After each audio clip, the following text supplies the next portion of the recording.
Bonjour mes amis, bonjour, que Dieu vous bénisse tous, qu'il bénisse vraiment. Et il commence à vous bénir, et moi aussi.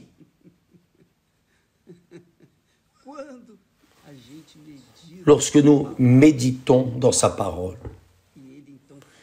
et alors il nous parle, c'est la plus grande bénédiction qui existe dans le monde entier.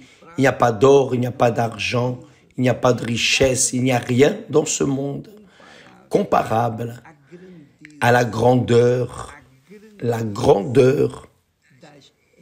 des révélations du royaume des cieux pour l'être humain.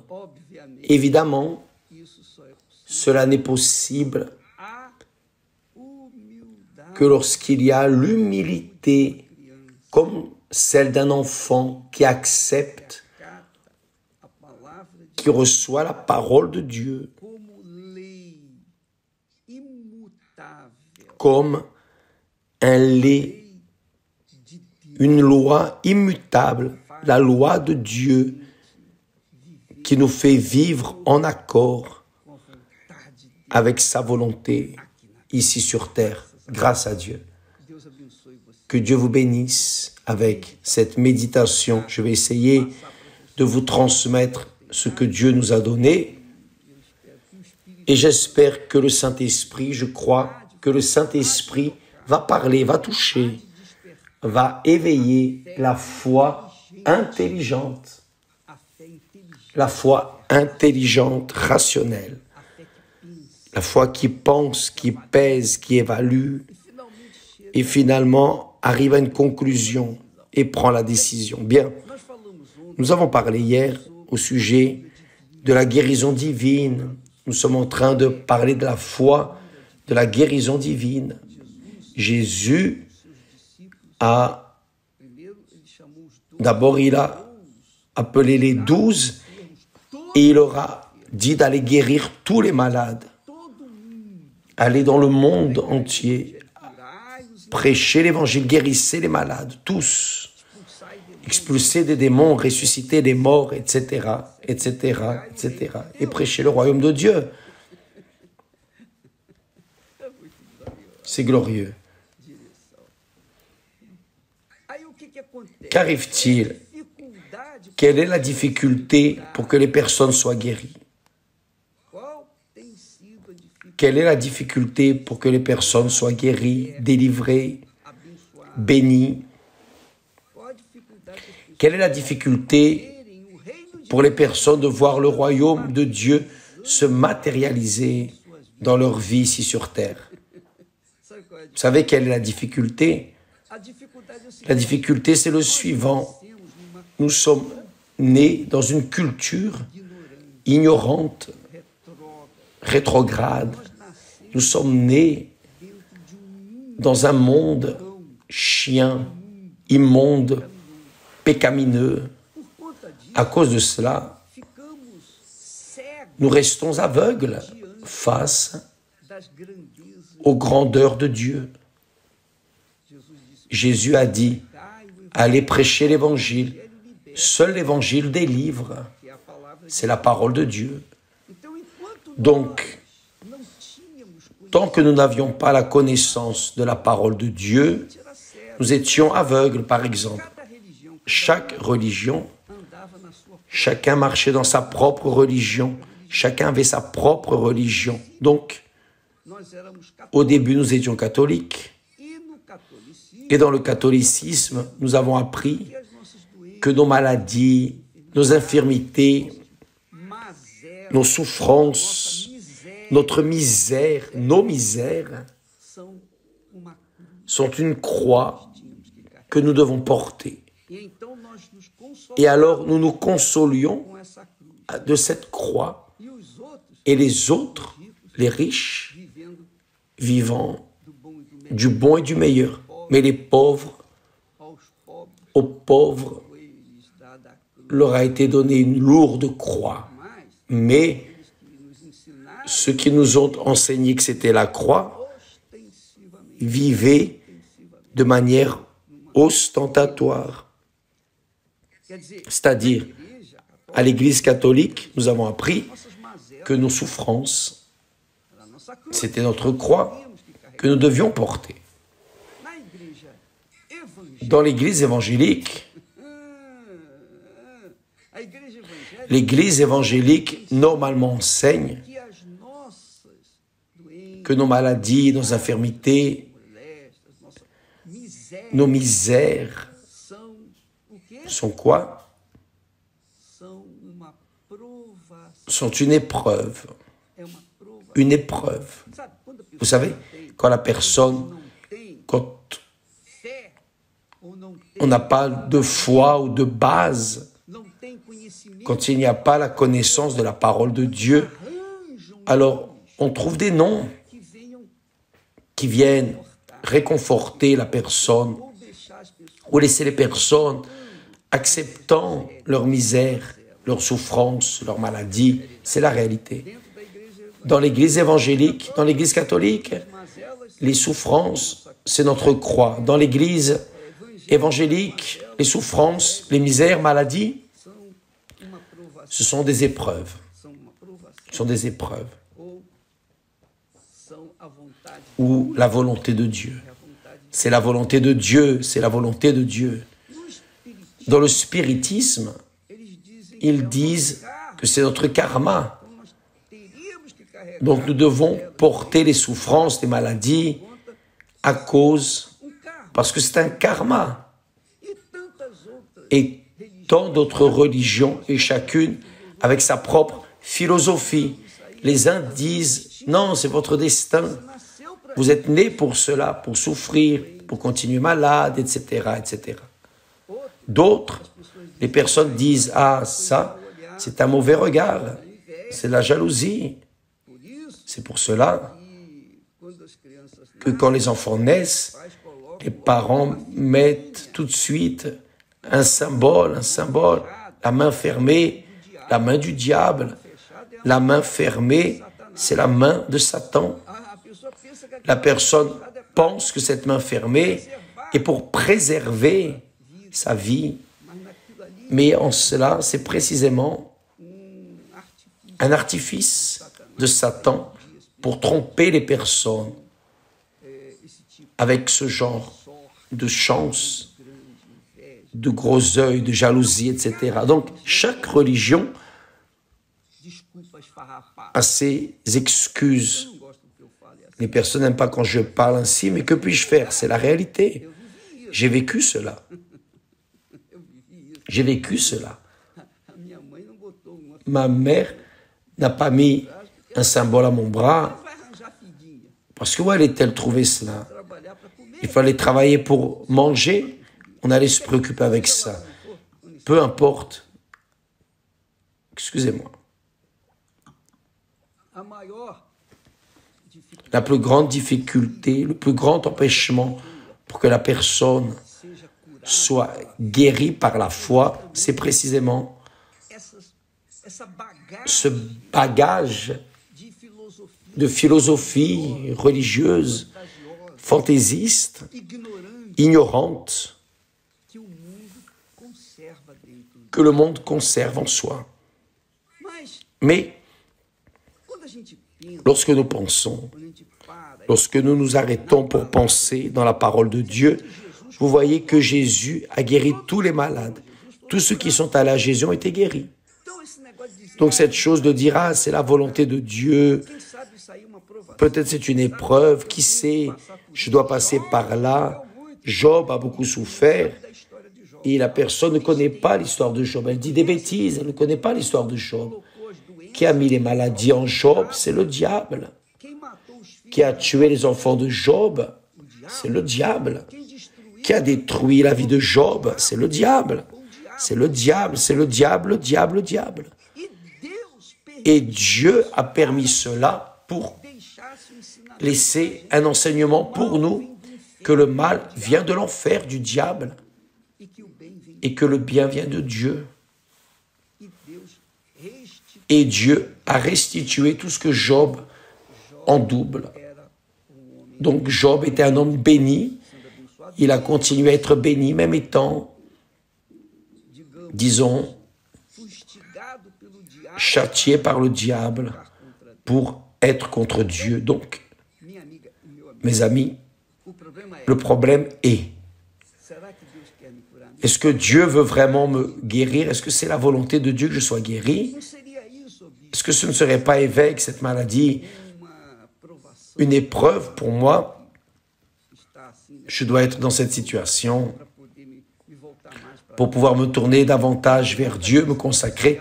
Ça n'a rien à voir. Ce qu'il y a, c'est le suivant. Qui croit, reçoit. Qui ne croit pas, ne reçoit pas. Jésus a guéri tous ceux qui croyaient en lui. Et il a ordonné à ses disciples de guérir les malades, délivrer les opprimés, arracher les démons, guérir les aveugles, les paralytiques. D'ailleurs, Jésus a dit, faites attention. Regardez, Jésus a dit, si j'expulse les démons par le doigt de Dieu, c'est parce que certainement que le royaume de Dieu est arrivé à vous. Donc, le royaume de Dieu est venu non seulement avec des paroles, mais il vient avec une manifestation du pouvoir de Dieu. Et c'est la proposition d'aujourd'hui dans toutes les églises universelles, matin, après-midi, soir, au temple de Salomon, à 10 heures, à 15 heures et aussi à 20 heures. Le temple sera ouvert, le parking est gratuit, vous n'avez rien à payer, vous n'avez pas à payer pour être guéri, donner une offrande pour recevoir la guérison. Non, vous devez manifester votre foi dans la promesse de Dieu, la parole de Dieu. La parole de Dieu ne peut pas revenir vide. Qui croit dans la parole, croit en Dieu. Qui croit dans la parole de Dieu, croit en Dieu. Qui ne croit pas dans la parole de Dieu, ne croit pas en Dieu. Si vous croyez, vous recevez, peu importe si vous méritez ou non. Si vous êtes saint ou pécheur, peu importe qui vous êtes, homme ou femme, peu importe. Quelle que soit votre profession, peu importe votre situation physique, économique, sociale, peu importe si vous êtes bon ou mauvais, si vous avez tué, volé, détruit, ou si vous n'avez fait que de la charité, si vous croyez, vous recevez. Si vous ne croyez pas, vous ne recevez pas. Qui croit, évêque? Qui croit? Je ne sais pas. Je ne sais qu'une chose. Qui croit, va. Qui ne croit pas, reste. Ou plutôt, qui croit, vient. Qui ne croit pas, reste. Quand la personne croit, peu importe si elle habite loin, s'il pleut, si le temps n'est pas bon, s'il fait froid, chaud, peu importe les conditions, elle veut la guérison. Parce que quand la personne a mal au ventre, elle va chez le médecin, peu importe s'il pleut, s'il fait beau, peu importe si le temps est bon, si elle doit prendre le bus, le train. Si la personne croit, elle sort de là où elle est, que cela soit en vélo, en patin, à pied, sur un âne, sur un cheval, en charrette. Elle vient de n'importe quelle manière parce qu'elle croit. Elle croit, qui croit reçoit, qui ne croit pas ne reçoit pas. La femme qui avait une hémorragie, la femme hémorragique qui saignait jour et nuit sans cesser, cette femme hémorragique avait dépensé tout ce qu'elle avait pour être guérie. Les médecins à l'époque, jusqu'à ce qu'elle entende parler de Jésus, elle est sortie de loin et elle est venue à la rencontre de Jésus. Elle est sortie de loin, très loin. Et à cette époque, il n'y avait pas de voiture, il n'y avait pas d'Uber, ni de taxi, rien. Il n'y avait pas de vélo, il n'y avait rien. Il y avait les chevaux, les juments. Elle est venue. Elle est venue. Et quand elle est arrivée où était Jésus, et qu'elle a vu une multitude, le diable a soufflé dans ses oreilles. Il est très occupé, il ne va pas te répondre. Tu perds ton temps. Voyez, tu viens de si loin. On regarde la multitude qu'il y a autour de toi. Alors, elle était tellement convaincue tellement sûre de sa foi qu'elle serait guérie, qu'elle a dit d'accord, d'accord Satan. Il ne va pas me répondre, mais si j'arrive derrière lui et que je touche le bord de son vêtement, je serai guéri. Voyez ce qu'elle a déterminé. Elle a déterminé cela. Personne ne lui a enseigné. Personne ne lui a dit, va toucher le bord. Non. Elle n'a pas appris cela dans la religion. Elle est allée dirigée par la propre foi. Donc ça, ce sont les personnes qui sont choisies. Qui croit, va. Qui ne croit pas, reste. Qui croit, vient. Qui ne croit pas, reste. Arrêtez dans le temps et l'espace. Donc, vous qui êtes en train de souffrir, quelle que soit votre maladie, votre infirmité, souffrance, vous croyez dans la parole de Dieu. Je ne demande pas si vous croyez en moi. Je ne vous demande pas de croire dans l'Église universelle, non. Je ne vous demande pas de croire dans le pasteur qui fera la réunion, non. Je vous demande de croire dans la parole de Dieu. C'est la parole de Dieu. Si Jésus n'avait pas voulu, si ce n'avait pas été la volonté de Dieu de la guérir, de vous guérir, Dieu ne guérirait pas toutes ces malades qui sont allés vers lui, comme cette femme hémorragique. Elle est allée à toucher derrière le bord du vêtement de Jésus et instantanément, elle a été guérie. Instantanément. Au même instant, elle a été guérie. Donc ça, c'est la foi. Nous sonnons la trompette. Nous ouvrons les portes du temple, de l'église. Nous mettons des personnes là de foi pour aider les personnes, pour guérir les personnes. Ce n'est pas pour prier pour les personnes. Parce que si vous allez à l'église universelle aujourd'hui pour recevoir la guérison et que le pasteur commence à dire « Oh mon Dieu, guéris cette personne, Seigneur », oubliez, sortez de là et allez vers une autre église universelle. Cherchez un autre pasteur. Parce que le pasteur de foi ne va pas prier pour que vous soyez guéris. Il va vous guérir. Mais évêque, quelle autorité a le pasteur de l'Église universelle pour guérir? L'autorité de la parole de Dieu. C'est Jésus qui a donné l'ordre. Jésus a dit, il a désigné 70 disciples et les envoya 2 à 2 devant lui.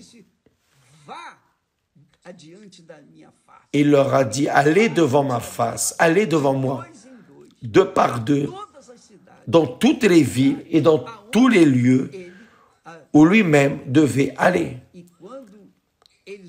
Et lorsqu'ils ont obéi,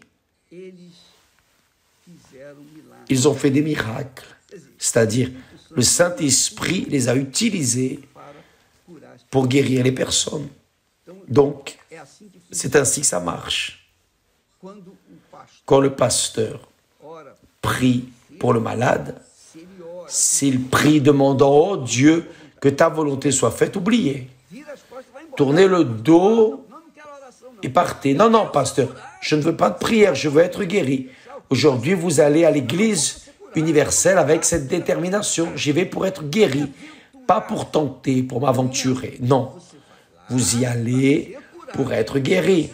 Si vous sortez de chez vous, de votre endroit, là où vous êtes, déterminé, avec cette foi, non, j'y vais parce que c'est écrit. Jésus n'a pas dit de prier pour les malades, mais de les guérir. Alors j'y vais pour que cet homme de Dieu me guérisse. Ça, c'est la foi qui dirige la vie de ceux qui croient. C'est la foi de ceux qui sont choisis. La foi qui s'accomplit, la parole de Dieu, pour ceux qui ont du bon sens. Donc, vous qui croyez dans la parole de Dieu, dans la parole de Dieu, pas la parole du pasteur, non, la parole de Dieu. Le pasteur sera en train d'obéir à la parole de Dieu. Il va simplement déterminer que vous soyez guéri à l'instant. Si une personne malade vient me demander de l'aide, évêque, priez pour moi. Au même instant, je vais dire, soyez guéris au nom de Jésus. C'est votre besoin, la guérison, alors soyez guéris. C'est ça, juste ça. vous avez trouvé un homme de Dieu, il ne va pas vous dire « Oh Dieu, que ta volonté soit faite ». Rien de cela. La volonté de Dieu, c'est de guérir tous. La maladie n'est pas venue de Dieu. La maladie ne vient pas de Dieu. Elle n'a pas germé de la terre. Elle n'est pas tombée du ciel. La maladie est venue à cause du péché. Et une fois que la personne, croyant dans la parole de Dieu, croyant dans le pouvoir du nom de Jésus, croyant dans le pouvoir de la parole de Jésus, croyant dans le pouvoir de l'Esprit de Jésus, c'est fini. Il n'y a plus de maladie et d'infirmité. C'est ainsi que ça marche. Donc, si vous allez aujourd'hui à l'église universelle, au temple de Salomon, il est ouvert à 10h, 15h et aussi à 20h. D'ailleurs, je ne sais pas si le matin, il y a la réunion au temple. S'il n'y a pas au temple de Salomon, il y aura à l'église auxiliaire, au Braïch. Et vous pouvez aller directement au Braïch à 10h. À 15h, il y a une œuvre de restauration. Donc, nous évitons d'avoir des réunions pour que les ouvriers puissent accomplir leur travail. Sinon, il y a du désordre, personne ne va rien écouter dans l'église. Donc, il vaut mieux. Au temple, c'est juste à 15h et aussi à 8h. Vous êtes invités et vous n'avez rien à payer. Allez avec votre foi, emmenez votre foi, n'oubliez pas. N'oubliez pas. Amenez votre foi. Amenez votre foi dans l'accomplissement de la parole de Dieu. Parce que l'esprit de la parole de Dieu, l'esprit du nom de Dieu, qui est le Seigneur Jésus-Christ, le Saint-Esprit, l'Esprit de Dieu sera sur l'homme de Dieu. Et évidemment, il va exercer la foi dans cette obligation qu'il a. Ce que Jésus a dit, allez dans le monde entier, prêcher l'évangile, guérissez les malades. Il n'a pas dit de prier, il a dit de guérir les malades. Qui croit vient, qui ne croit pas reste. Que Dieu vous bénisse et à demain au nom du Seigneur Jésus. Grâce à Dieu.